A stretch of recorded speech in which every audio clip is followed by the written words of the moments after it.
Estamos de regreso en Matinal. Muchísimas gracias por su sintonía. Y ahora les presentamos nuestro siguiente invitado. Se trata de Fabricio Gómez Mazara, director general del Consejo Nacional de Apoyo y Promoción a la Micro, Mediana y Pequeñas Empresas, Promipyme. Buenos días, ¿qué tal, Fabricio? Buenos días, gracias a ustedes por la invitación, un honor compartir aquí. Fabricio, bienvenido, Fabricio. El mundo se mueve en una burbuja complicada, marrullera. Y precisamente hoy el gobernador del Banco Central lanza un comunicado hablando de las oportunidades y desafíos del país en este nuevo entorno mundial. ¿Cómo se mira, cómo se puede ver la mediana y pequeña industria en un país como el nuestro? Mira, tú sabes que cuando la pandemia, nosotros los que hacíamos proyecciones, yo estoy en pausa por un tema que soy servidor público ahora, teníamos que escuchar lo que decían los epidemiólogos. Exacto. O sea, una vez un epidemiólogo decía, bueno, la pandemia durará 3, 4 meses, entonces uno podía hacer un análisis. Creo que ahora hay que esperar lo que dicen los especialistas en política internacional, los politólogos, pero los que manejan eso, para uno saber dónde va a ir. Pero yo creo que estamos en un momento de cambio donde lo que uno ve que la estructura que se consolidó luego de la Segunda Guerra Mundial, pues parece que hay un proceso o de reversión o de cambio. Vamos a ver en qué termina, pero también eso puede beneficiar a países pequeños como el nuestro, como el caso del nearshoring, que ya está teniendo efectos sobre sectores vinculados al comercio internacional. Ahora, ¿cuál es el verdadero potencial que tenemos sobre eso? Porque en estos días hablábamos, bueno, y Laura incluso mencionaba el capital humano, el aspecto del capital humano, de lo que se requiere para todo esto. Es decir, y a pesar de que vi que el ministro de Industria, el presidente, hablaban de algunos acuerdos con universidades en los Estados Unidos, pero ¿qué tanto tenemos esto en la agenda para impulsarlo en el camino correcto? Yo pienso que con el caso del nearshoring, que es lo que abre, digamos, la puerta para que comencemos a fabricar o estar dentro del proceso de microprocesadores, pero hay que decir que esos son los microprocesadores más antiguos. No son los microprocesadores de última generación que el propio gobierno de Estados Unidos recientemente anunció, junto con una empresa taiwanesa, una inversión de una cantidad enorme de recursos.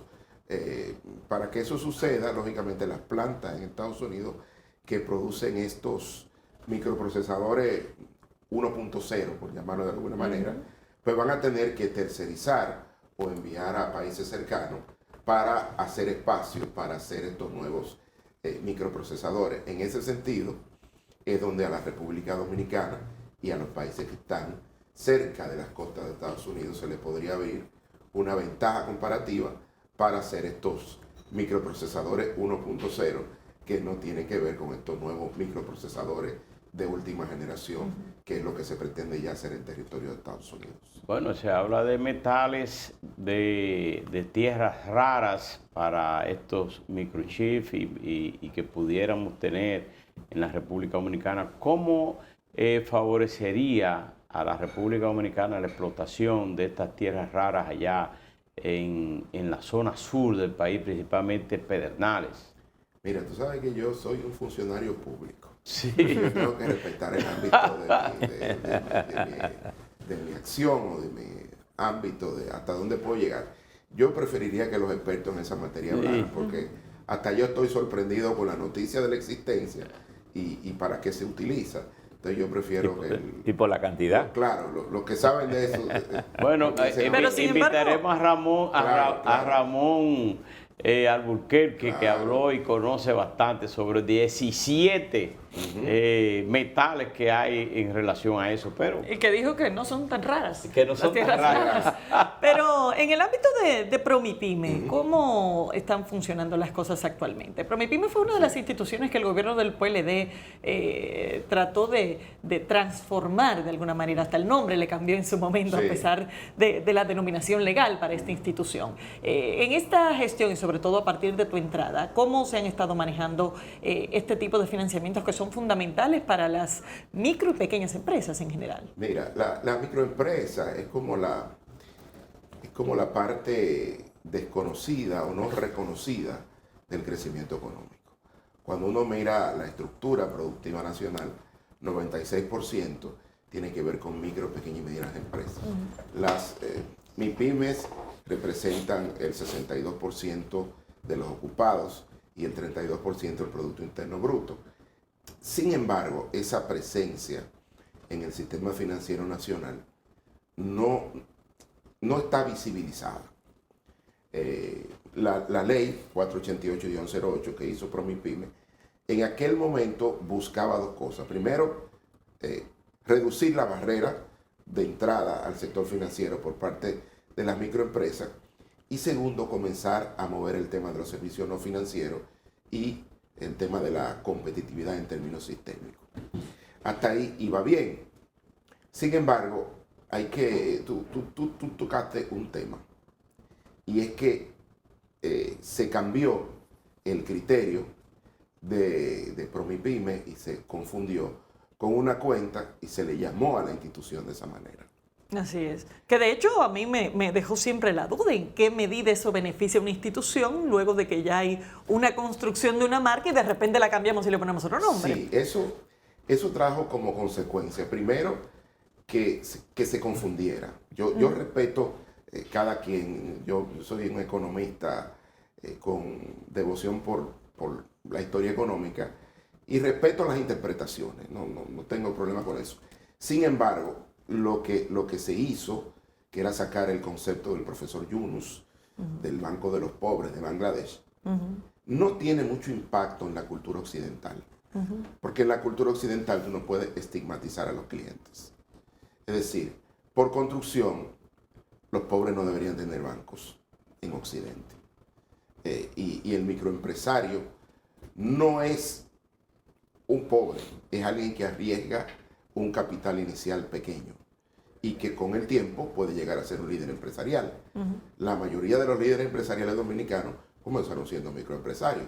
Entonces, eso, lejos de beneficiar el papel de Promipyme, hizo que muchas personas confundieran el tema del desarrollo de la microempresa con la protección social. Fabricio. En el caso de las pequeñas y medianas Pero perdón, y empresas, antes de que salgamos del tema, sí. pero se ha logrado rescatar un Claro. poco del mandato de la ley, porque ciertamente todo esto es un mandato muy específico que está en la ley, Claro. y sin embargo se sacó totalmente de su curso. Sí, nosotros, una de las razones, cuando nosotros llegamos a Promipyme, nosotros llegamos en diciembre del año 2023. Yo tenía un amigo que trabaja en encuestas que me regaló 3 preguntas, esas encuestas que se hacían electorales, y me dijo, mira, te voy a regalar 3 para que tú veas cómo la gente percibe Promipyme. Lo primero era que solamente el 32% de los encuestados conocían Promipyme por el nombre. Y segundo, la mayoría de las personas que lo conocían lo confundía con entidades de protección social. Creía que estaba adscrito al programa Supérate o al Plan Social de la Presidencia. Es decir, esa definición de banco de pobre había completamente desvirtuado el mandato de la ley y la percepción de la gente respecto de lo que era el microcrédito en ese sentido.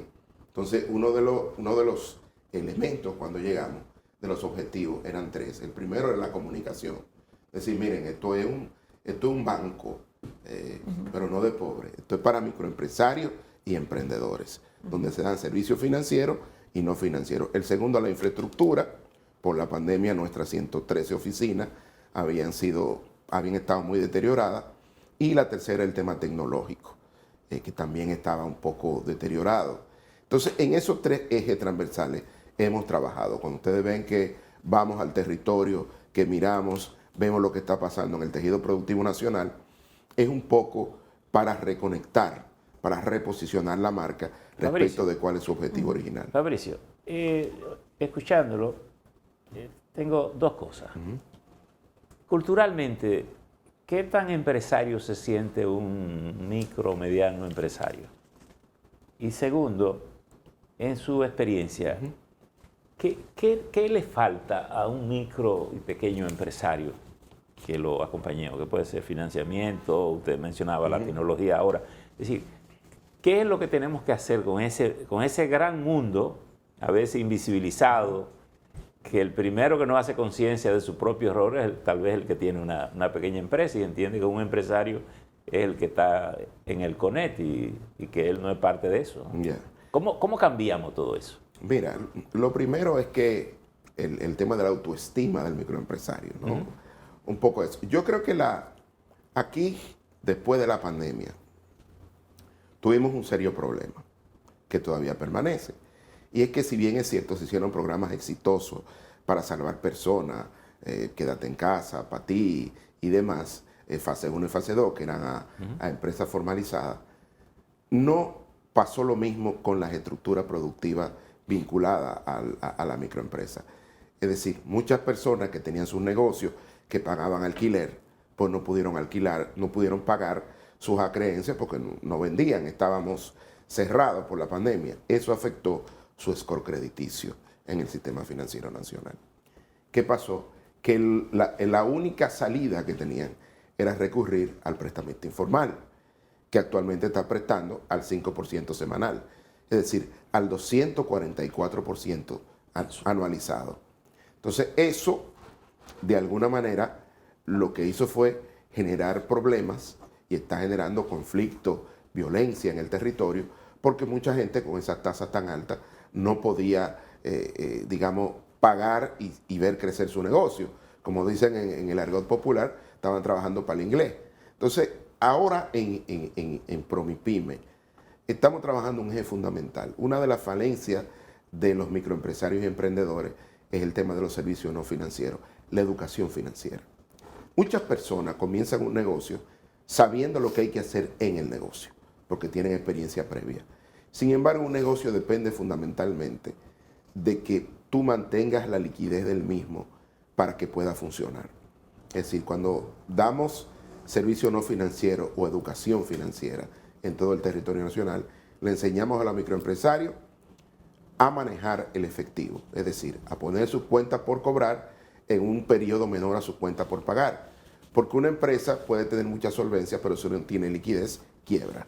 A manejar efectivo, a manejar también el tema de las existencias y demás, que es el alma de cualquier negocio. Cualquier negocio tiene que funcionar siempre sabiendo que le puede pagar a sus proveedores para poder vender más adelante a sus clientes. ¿Cómo con este aumento general de salario dispuesto al sector privado, primero un 12% a partir de ahora de abril y un 8% en febrero, las pequeñas y medianas empresas, ¿cómo enfrentarán este aumento? Porque todo el mundo sabe cómo se manejan. Las grandes empresas pueden solventar algo, pero las pequeñas, ¿cómo? ¿Y cómo ayudaría Promipyme para que puedan cumplir? Porque es una ley. Mira, hay que decir que lo que se negocia en el Comité Nacional de Salarios es el salario para las empresas formales. La mayoría de nuestros clientes son empresas informales, solo 7% son empresas formalizadas. O sea que la mayoría tienen vocación de ser clientes de Promipyme. Exacto. Entonces, dentro de nuestra cartera de clientes, solamente 7% son empresas formalizadas. Son empresas que tienen un RNC empresarial. Lo demás son personas físicas. Son microempresas o personas que tienen pequeños negocios. Pero es importante lo que tú acabas de señalar desde el punto de vista macroeconómico. República Dominicana quizá en este momento está en uno de sus mejores momentos, valga la redundancia, porque cuando uno mira el riesgo país de República Dominicana solamente superado por Chile y por Uruguay actualmente. Y eso tiene dos componentes. Primero, la estabilidad macroeconómica que hemos mantenido, pero un tema esencial que no se valora muy bien, pero que los inversionistas siempre miran, es la paz social y la paz laboral. El hecho de que aquí se llegue a acuerdo en el Comité Nacional de Salarios para mover el salario mínimo y afectar a los demás salarios en la escala, tiene que ver, es un mensaje de tranquilidad al que viene a invertir aquí. Es decir, que sea el criterio tripartito, gobierno, empresarios y sindicatos que trabajen y que lleguen a acuerdos y que lo pacten en más de en 2 tramos y demás. Eso lleva mucha tranquilidad a quien invierte en República Dominicana. Es decir, no se vislumbra problemas que afecten la paz laboral en el corto ni mediano plazo, porque se están buscando soluciones adecuadas. Estos son los grandes problemas cuando uno mira en Latinoamérica. Fundamentalmente la paz social y la paz laboral es donde tienen más problemas los países, y República Dominicana creo que es uno de los elementos que hay que resaltar, sobre todo por nuestra madurez en términos democráticos. Tiene unas declaraciones creo que fue de Soraima Cuello, respecto a un cambio en la composición de los clientes de Promipyme. Si no me equivoco, ella asegura que ha habido una disminución de la participación de mujeres microempresarias en la cartera de préstamos que tiene Promipyme. ¿Es eso así? ¿Y cómo está compuesta actualmente la cartera? Mira, lo primero que yo entiendo el papel que tienen que tener los opositores y los respeto, porque esa es la democracia. Pero, lógicamente, cuando tú miras lo que nosotros encontramos hoy en Promipyme, fue el resultado de lo que pasó con la pandemia. Es decir, cuando tú comparas 2019 con 2023, 2024, estás dejando no estás tomando en cuenta lo que sucedió, que fue un choque externo estructural a nivel global. Hoy tenemos 71,000 clientes efectivos, porque una cosa es tú tener clientes históricos que tienen 3 y 4 años que no hacen ninguna transacción o que tienen una deuda histórica pero que no forman parte de la cartera de clientes efectiva. Hoy tenemos una cartera de clientes efectiva de 71,000, de los cuales 62% son mujeres. Y 62% de nuestras clientas son mujeres. Y eso equivale al 52% de la cartera de créditos. ¿Por qué? Porque las mujeres toman montos menores que sus pares masculinos. Entonces, por eso se reduce de 62 a cerca de 52%. Es decir, los pares agregan algo, algún valor adicional. Claro. Lo que incluso cuando uno mira unos datos que publicó recientemente la Superintendencia de Bancos, cuando uno ve la participación, en promedio, los préstamos de los hombres es casi 200,000 pesos respecto de 123, 124,000 de las mujeres. En promedio, los promedios son engañosos, pero son una medida de tendencia central. ¿Y quién paga más en Promipyme, la cartera de préstamo? ¿Las mujeres que tienen empresas pequeñas o medianas o los hombres que acuden? ¿Y en qué renglón participan? Mira, las mujeres son mejores pagadoras, aunque tomen montos más pequeños. Cuando nosotros llegamos a Promipyme, una manera que buscamos rápidamente, yo llegué con un muy buen equipo de personas que venían del sector privado, de la regulación, y otros que encontré en Promipyme con mucha experiencia que se unieron rápidamente. Una forma de nosotros ir reduciendo el no pago. Nosotros encontramos la morosidad en 16.3%, actualmente está en torno a 9.7%. Lo hicimos inclinando la cartera hacia las mujeres.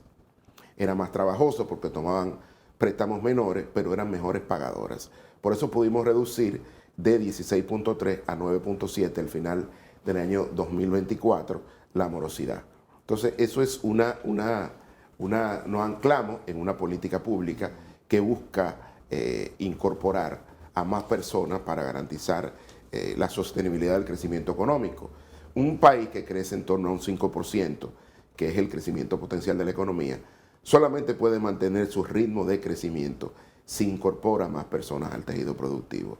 Y las mujeres son una garantía de la sostenibilidad del crecimiento. ¿Cuál es el rango de montos que actualmente se está manejando en la cartera de préstamos? Promipyme en promedio está por debajo de 400,000 pesos, el promedio. Las mujeres en un monto menor, los hombres en un monto superior. Pero por ahí es que anda. El 70% de nuestros clientes se concentran en ese rango por debajo de 400,000 pesos. 100,000, 200,000. 250, 300. Fabricio, recuérdense que ha habido un efecto inflación que ha movido daba un dato espantoso ahora del promedio de 240, la tasa de interés anual de las microempresas. ¿Qué porcentaje de esas empresas se perdieron en esa madeja y qué porcentaje se logró recuperar con algún sistema de financiamiento como para ayudarlo a recoger esos intereses y que pagaran entonces al sistema? Mira, nosotros, uno de los temas, y quiero aquí traer a la mesa la recomendación del presidente Luis Abinader, que un día nos convocó al Palacio Nacional, a varios funcionarios, y nos dijo, miren, estoy encontrando en el territorio un tema, y es que las mujeres me cuestionan, me dicen, presidente, no puedo ir a Promipyme a tomar crédito porque no tengo garante. Mis compañeros, mi esposo o mis hijos, producto de la pandemia, tienen el crédito afectado, el score crediticio. Entonces no me pueden servir como garante para un préstamo en Promipyme. Y por eso se diseñó el programa Tu Firmes, Tu Garantía, que va dirigido en principio a las mujeres con préstamos iguales o menores a 150,000 pesos, que podrán ir a tomar préstamo a Promipyme sin garantía. Solo estamos esperando la carta de no objeción del ministro de Hacienda para que proceda el Banco de Reservas a capitalizar o darnos un crédito que estamos en capacidad de pagar, porque actualmente nuestra cartera es de 9.742 millones de pesos y ese monto de 1.000 millones de pesos sería cerca del 10% de nuestra cartera. La garantía de retorno de esos 150,000 pesos que se preste a una persona que solamente con una firma, ¿cómo garantiza Promipyme que retornará? Mira, qué bueno que me haces esa pregunta. Actualmente, los burós de crédito, que es con los que trabajamos, nosotros tenemos un departamento que se llama Inteligencia de Negocio. Y para mí ha sido algo, como académico en pausa que estoy, ha sido uno de los elementos que más me ha enriquecido profesionalmente.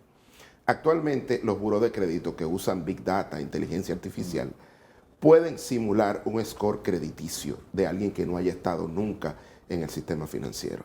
Cuando alguien nos manda una cédula, automáticamente miramos con el buró si ha pagado otro servicio como móviles o cualquier alquiler de bienes o servicios.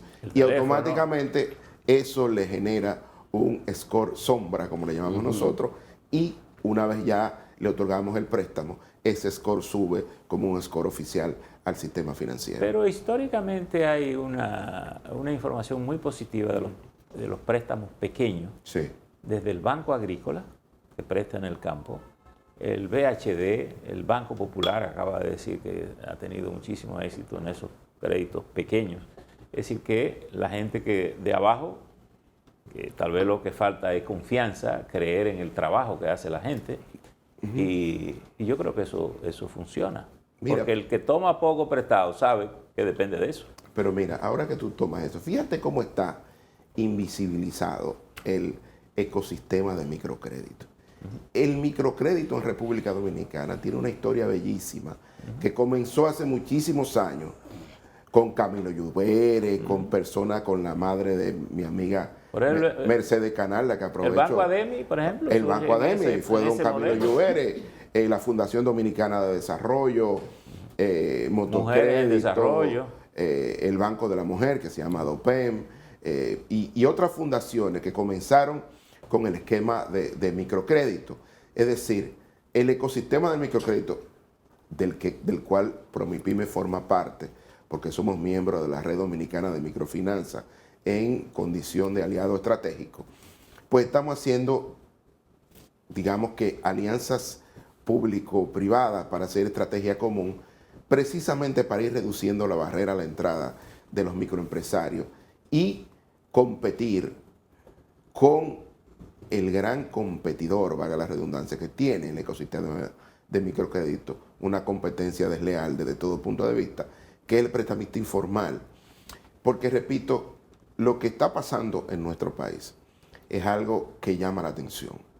Además que ese sistema tiene unos cobradores violentos que van a punta de pistola. No, y que ahora van con altoparlantes a las casas a avergonzar a la gente.